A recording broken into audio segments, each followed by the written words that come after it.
এদিকে ইডি তল্লাশিতে তুলকালাম পরিস্থিতি নিয়ে আজ হাইকোর্টে জোড়া মামলার শুনানি রয়েছে। একদিকে তল্লাশিতে বাধার অভিযোগে কলকাতা হাইকোর্টের দ্বারস্থ হয়েছে কেন্দ্রীয় তদন্তকারী সংস্থা এনফোর্সমেন্ট ডিরেক্টরেট, আর অন্যদিকে পাল্টা ইডির বিরুদ্ধে অতি সক্রিয়তার অভিযোগে হাইকোর্টে মামলা দায়ের করেছে তৃণমূল কংগ্রেস। সৌভিক মজুমদার প্রতিনিধির সঙ্গে রয়েছেন। সৌভিক, কখন শুরু হবে জোড়া মামলার শুনানি প্রক্রিয়া? দেখো, দুপুর ঠিক 2:30টার সময় মাননীয় বিচারপতি শুভ্রা ঘোষের এজলাসে এই মামলার অর্থাৎ দুটি মামলার শুনানি শুরু হবে। প্রথমত তুমি জানো যে গতকালই ইডির তরফ থেকে এবং তার পাশাপাশি তৃণমূল কংগ্রেসের তরফ থেকে দুটি মামলা দায়ের করার অনুমতি চাওয়া হয়। সেই দুটি মামলা দায়ের করার অনুমতিও মাননীয় বিচারপতি শুভ্রা ঘোষ দেন। গতকালই তৃণমূল কংগ্রেসের মামলা দায়েরের প্রক্রিয়া শেষ হলেও ইডির তরফে যে মামলা ছিল সেটা গতকাল দায়ের করা সম্ভব হয়নি এবং তার প্রেক্ষিতে আজকে সকালে এই গোটা প্রক্রিয়াটা সম্পন্ন হয়েছে। ফলে যার ভিত্তিতে দুপুর 2:30টার সময় এই দুটি মামলার শুনানি একত্রে কলকাতা হাইকোর্টের মাননীয় বিচারপতি শুভ্রা ঘোষের এজলাসে হবে। এখন তুমি জানো যে ইডির তরফে বারবার যে অভিযোগ করা হচ্ছে তা মামলাতেও সেই একই অভিযোগ করছেন। তারা প্রথমেই তারা এই মামলার ক্ষেত্রে বলেছেন যে মমতা বন্দ্যোপাধ্যায় মাননীয় মুখ্যমন্ত্রী তিনি এই গোটা তদন্তের ক্ষেত্রে বাধা দেওয়ার একটা চেষ্টা করেছেন এবং তিনি একাধিক যে ডকুমেন্ট ছিল, একাধিক যে ডিজিটাল ডিভাইস ছিল সেগুলো তিনি কার্যত জোর করে নিয়ে গেছেন। এই ধরনের একটা অভিযোগও ইডির তরফ থেকে করা হয়েছে।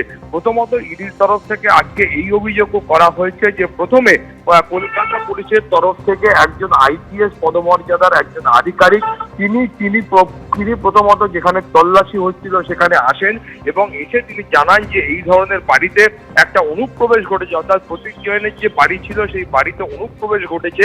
এই ধরনের একটা খবর পেয়ে তিনি সেখানে এসছেন এবং তারপরে কলকাতার পুলিশ কমিশনার মনোজ ভার্মা তিনিও যান এবং তারপরে ইডির যারা আধিকারিক ছিলেন সেই আধিকারিকরা তাদের যে সচিত্র পরিচয়পত্র ছিল সেই পরিচয়পত্র পুলিশকে দেখিয়েছিলেন, কিন্তু পুলিশ সেই সচিত্র পরিচয়পত্র পুলিশকে দেখান, কিন্তু ইডির আধিকারিকদের বক্তব্য হচ্ছে সেই পরিচয়পত্র দেখাবার পরেও সেগুলিকে কার্যত গুরুত্ব দিয়ে দেখা হয়নি এবং তারপরে ঘটনাস্থলে মাননীয় মুখ্যমন্ত্রী মমতা বন্দ্যোপাধ্যায় তিনি উপস্থিত হন এবং অভিযোগ ছিল যে ইডির তরফ থেকে আজকে দাবি করা হয়েছে তারা বারবার মাননীয় মুখ্যমন্ত্রীকে অনুরোধ করেছিলেন যে এই তদন্তের ক্ষেত্রে তিনি যেন কোনো রকম ভাবে হস্তক্ষেপ না করেন, কিন্তু সেই সমস্ত আপত্তি কার্যত উড়িয়ে দিয়ে মুখ্যমন্ত্রী তিনি ডকুমেন্ট নিজের কাছে নিয়ে তিনি সেখান থেকে বেরিয়ে যান। ফলে এই একাধিক অভিযোগে মামলা দায়ের হয়েছে।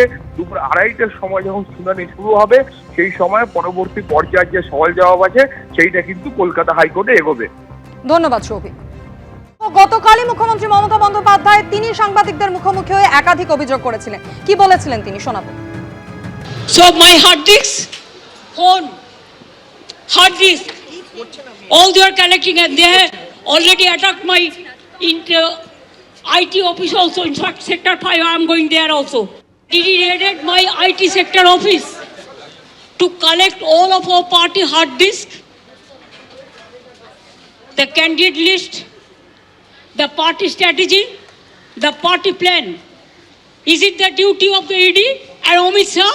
And he's taking away all my party documents.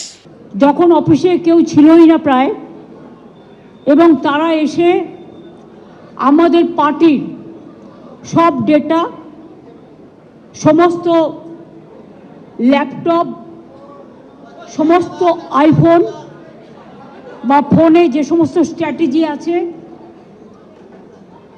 ইলেকশনের, ইনক্লুডিং SIR আমাদের কাজ চলছে। গতকাল মুখ্যমন্ত্রী কি অভিযোগ করেছিলেন আপনারা শুনলেন। সরাসরি কথা বলে নেব। আবির দত্ত আমাদের সঙ্গে রয়েছেন। আবির, এরপরে শেক্সপিয়ার সরণি থানায় অভিযোগ দায়ের করেন, FIR দায়ের করেন খোদ মুখ্যমন্ত্রী। সেখানে কি অভিযোগ লিপিবদ্ধ হয়েছে? দেখো, গতকালকে যে নাটকীয় মোড় দফায় দফায় দেখা গিয়েছিল সেই নাটকীয় মোড় কিন্তু আজকেও অব্যাহত, কিন্তু মামলার পরিপ্রেক্ষিতে বা নিরিখে বলা যায়। তার কারণ হচ্ছে যে একদিকে কলকাতা হাইকোর্টে এনফোর্সমেন্ট ডিরেক্টরেটের তরফ থেকে CBI চেয়ে তারা কিন্তু পিটিশন করছেন, যেটা সূত্র মারফত জানা যাচ্ছে। অন্যদিকে যেটা সকাল থেকে আমরা জানাচ্ছিলাম যে মুখ্যমন্ত্রী মমতা বন্দ্যোপাধ্যায় তিনি দুটি FIR করেছেন, একটি ইলেকট্রনিক্স কমপ্লেক্স থানাতে, আরেকটি শেক্সপিয়ার সরণি থানাতে। শেক্সপিয়ার সরণি থানা এবং ইলেকট্রনিক্স কমপ্লেক্স থানাতে যে অভিযোগ করা হয়েছে সেটা মূলত এনফোর্সমেন্ট ডিরেক্টরেট অফিসিয়ালস আননোন হিসাবে এবং CRPF অফিসিয়ালস আননোন তাদের এগেনস্টে, এবং যে দুটি মামলা তিনি করেছেন সেই দুটি মামলার পরিপ্রেক্ষিতে চুরি এবং হুমকি সহ একাধিক ধারা যেমন রয়েছে, তার সাথে সাথে তোমায় জানিয়ে রাখি তিনি মেল মারফত এই অভিযোগ পাঠিয়েছেন এবং ইতিমধ্যে সেটা রেজিস্টার করা হয়েছে। অন্যদিকে শেক্সপিয়ার সরণি থানাতে আরও একটি মামলা করা হয়েছে, যেটা পুলিশের সুমোটো। সেই ক্ষেত্রে বলা হয়েছে পুলিশের কাজে বাধা। অর্থাৎ গতকাল আমরা দেখেছি যে লাউডন স্ট্রিটে সেখানে যখন ইডি রেড করতে যায় কয়লা মামলায়, সেখানে বাইরে সিআরপিএফ ছিল এবং ভেতরে যখন তল্লাশি অভিযান চলে সেখানে মুখ্যমন্ত্রী যাওয়ার আগে পুলিশ সেখানে যায় এবং পুলিশের যে মামলায় সুমোটো করা হয়েছে সেখানে বলা হচ্ছে যে পুলিশের কাজে পুলিশ বাধাপ্রাপ্ত হয়েছে। একদিকে ইডির তরফ থেকে গতকালই বিজ্ঞপ্তি জারি করে বলা হয়েছে যে তাদের আইডেন্টিটি জানতে সেখানে পুলিশ অফিসাররা পৌঁছন এবং এই তদন্তে তল্লাশি যেটা চালানো হচ্ছিল সেটা সুষ্ঠুভাবে এবং সম্পূর্ণভাবে পেশাদারিত্ব বজায় রেখে মুখ্যমন্ত্রী আসার আগে পর্যন্ত এই পরিস্থিতি থাকলেও পরবর্তীকালে এই তদন্তে তল্লাশিতে যেগুলো তাদের অত্যন্ত গুরুত্বপূর্ণ তথ্য প্রমাণ, সেরকম বেশ কিছু নথি নিয়ে কিন্তু মুখ্যমন্ত্রী চলে যান এবং সল্টলেক অফিস থেকে পুলিশও চলে যায়। এবং এই ক্ষেত্রে তাদের তরফ থেকে যেটা বারবার করে বিজ্ঞপ্তিতে অভিযোগ করা হয়েছিল, আজকে যেটা দেখা যাচ্ছে যে তিনটি মামলা হয়েছে, তার মধ্যে বিধাননগর কমিশনারেটে মুখ্যমন্ত্রীর অভিযোগ এবং ইলেকট্রনিক্স কমপ্লেক্স থানাতে, এবং দ্বিতীয়ত শেক্সপিয়ার সরণিতেও মুখ্যমন্ত্রী অভিযোগ করেছেন এবং তৃতীয় যে মামলাটি সেটি পুলিশের তরফ থেকে সুমোটো।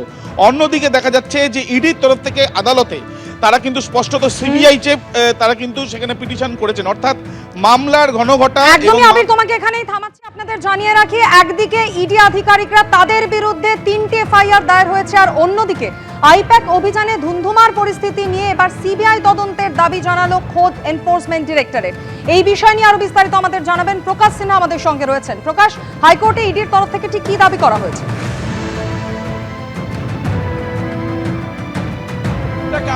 দেখো, ইডি আধিকারিকরা যেটা জানাচ্ছেন বা হাইকোর্টে ইডির তরফে যে পিটিশন ফাইল করা হয়েছে সেখানে কিন্তু ইডি আধিকারিকরা গোটা বিষয় নিয়ে, গোটা মামলা নিয়ে সিবিআই তদন্ত চান। এবং আজকে ইডির তরফে যে পিটিশন ফাইল করা হয়েছে সেখানে কিন্তু 6 জনকে পার্টি করা হয়েছে।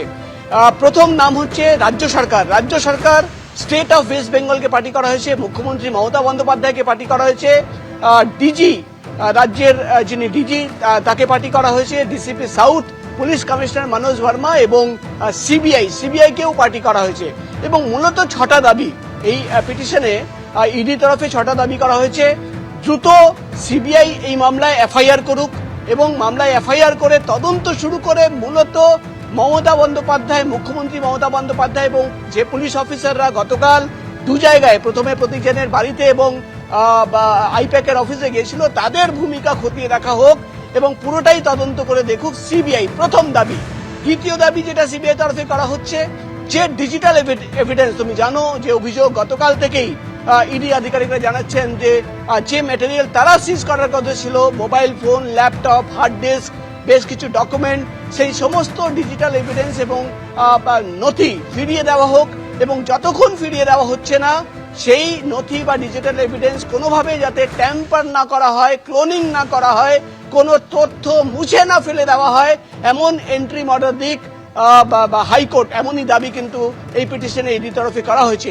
তৃতীয় দাবি যেটা ইডি তরফে করা হচ্ছে, তৃতীয় আবেদন যেটা করা হয়েছে, যে 2 জায়গায় সিসিটিভি ফুটেজ, অর্থাৎ প্রথম প্রতীকজনের বাড়িতে লাউডন স্ট্রিটের সিসিটিভি ফুটেজ এবং দ্বিতীয় আইপ্যাকের অফিস এবং অফিসের চারিদিকে যে সিসিটিভি ফুটেজ রয়েছে সেটা কিন্তু প্রিজার্ভ করে রাখা হোক, যাতে আগামী দিনে যদি কোনো তদন্ত হয় সেই সিসিটিভি ফুটেজ কাজে লাগানো যায়। অর্থাৎ সিসিটিভি ফুটেজ প্রিজার্ভ করার দাবি করছেন ইডি আধিকারিকরা। চতুর্থ দাবি, রাজ্য সরকার এবং স্টেট অ্যাডমিনিস্ট্রেশনকে নির্দেশ দেওয়া হোক যে আগামী দিনে ইডি যে তদন্ত করবে সেখানে যাতে বাধা না দেওয়া হয়। অর্থাৎ ইডি আধিকারিকরা এই 4-5খানা দাবি নিয়েই কিন্তু আজকে হাইকোর্টে দ্বারস্থ হয়েছেন।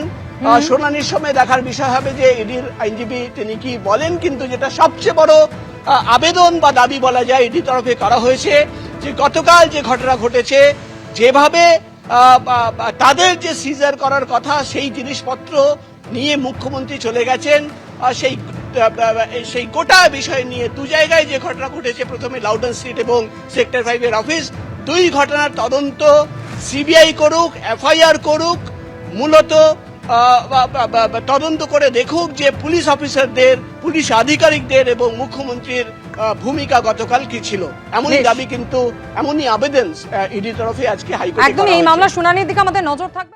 এবিপি আনন্দ এগিয়ে থাকে, এগিয়ে রাখে।